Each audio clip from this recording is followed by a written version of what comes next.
संविधान या कुरान, कुरान या संविधान, ये सवाल भारत में हमेशा से चर्चा का विषय बना हुआ है। अब मुसलमानों से ये सवाल पूछा जाता है कि भैया कुरान को मानेंगे या संविधान को मानेंगे।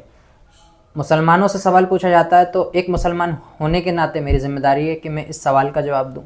तो सबसे पहली बात, कुरान या संविधान, संविधान या कुरान, दोनों में कोई विरोधाभास नहीं है, क्योंकि संविधान ये हमें अधिकार देता है कि हम भारत में रह रहे हैं तो अपने धर्म के अनुसार चलें, इस्लाम को फॉलो करें और उसका प्रचार प्रसार करें। और ये केवल मुसलमानों के लिए नहीं है, ये हिंदू के लिए, सिख के लिए, ईसाई के लिए, बौद्ध के लिए, जैन के लिए, फारसी के लिए, सभी लोगों पर अप्लाई होता है। रही बात कुरान की बात, तो कुरान हमें ये कहता है कि आप जिस देश में रह रहे हैं उस देश के कानूनों का पालन करिए।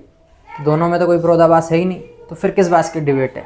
अब ये डिबेट और ये सवाल वो लोग उठाते हैं जो कानून के जानकार नहीं है, क्योंकि कानूनों के विशेषज्ञ जो लोग हैं वो इस तरीके की चर्चा करते ही नहीं हैं, और करते हैं तो बड़ी सटीक तार्किक तरीके से करते हैं और सबके दिमाग में जो उठने वाले प्रश्न हैं वो पूरी तरीके से ख़त्म कर देते हैं। इसके बाद कोई संशय नहीं रहता, क्योंकि संशय आत्मा विनश्यति,